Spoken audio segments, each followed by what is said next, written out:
खुलुमबाय आं माइनाव बसुमतारी गिबियावनो बर' रादाब खोनासंनो मोजां मोनग्रा बयबो नायगिरि नोंथांमोनखौ आंनि बड' चेनेलाव बरायबाय लोगोसे गोजोन फुंबिलिनि गाहाम हामलायथि बावहरबाय नोंथांमोनखौ लानानै फैबावबाय आं गोदान मोनसे रादाब अन्नानै भिडिअखौ जोबजासिम नायलांदो। दिनैनि गिबि रादाबाव दङ सोनाब आफ्रिकानि मालियाव गिख्रंथाव जाथाय जादों। सना खनि गोग्लैनायाव सा 70निबो बांसिन सुबुंनि जिउ खहा जादों होननानै मिथिना मोननाय जादों।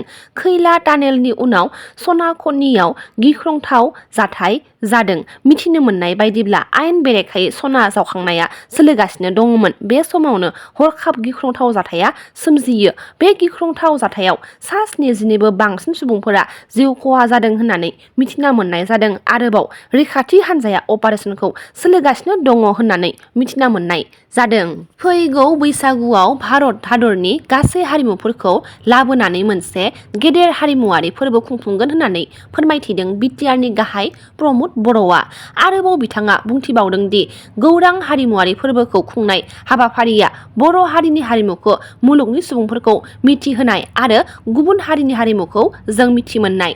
BTRआव गोजोन फैनायनि उनाव बेफोरबादि हारिमुआरि गेदेरथार फोरबो खुंनाया बेनो गिबि खेब आरो बेफोरबायदि मोजां फोरबोखौ खुंबाय थायोब्ला BTR ओनसोलाव गोबां जौगानो हागोन आरो बेफोरबादि हाबाफारि खुंबाय थायोब्ला बर'नि हारिमु, बर' राव थुनलाइ आसारखान्थिखौ गुबुन हारि सुबुंफोरा मिथिनो हागोन होननानै BTRनि CM बिथां प्रमद बर'आ बुंथिदों।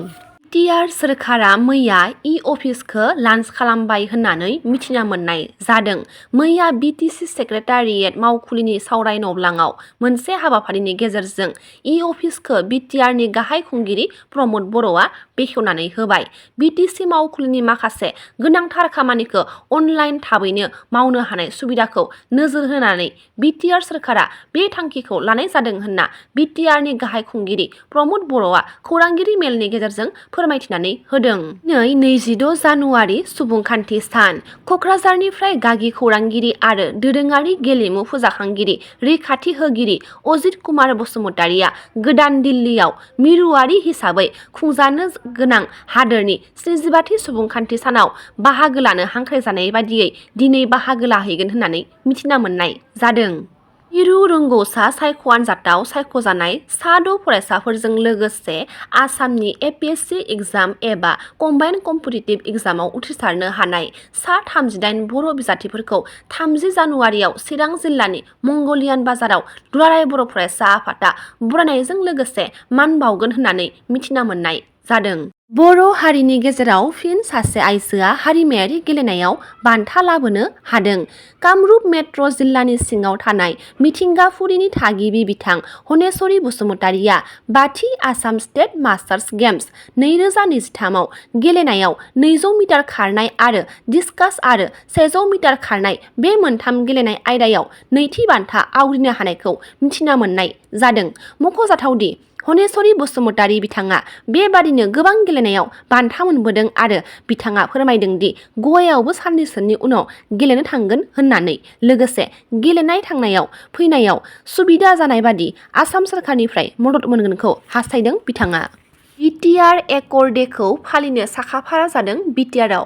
BTR एकर्डआ 4 बोसोर जानो थांगासिनो। फैगौ 27 जानुवारियाव BTR एकर्डआ 4 बोसोर आबुं जासिगोन।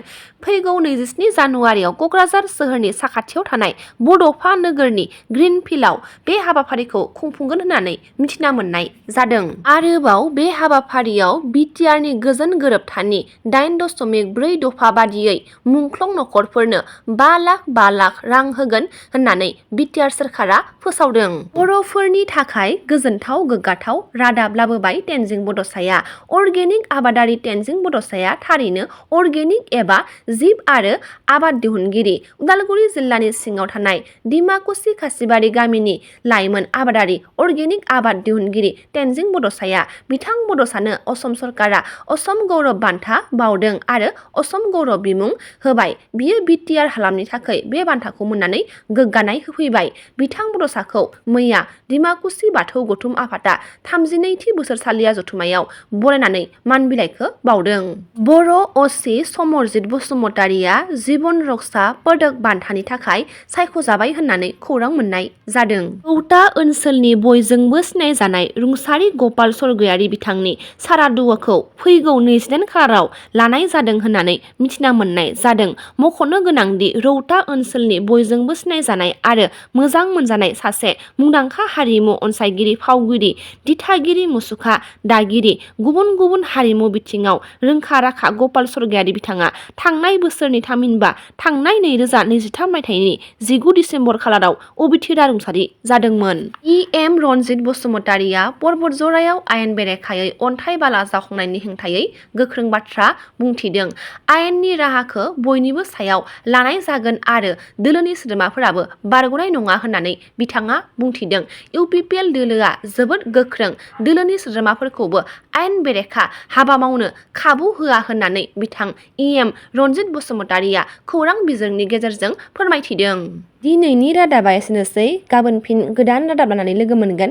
नोंथांमोना भिडिअखौ जोबजासिम नायबायब्ला अननानै लाइक, शेयार, कमेन्ट लोगोसे साबस्क्राइब खालामनानै होदो। गोजोन्थों।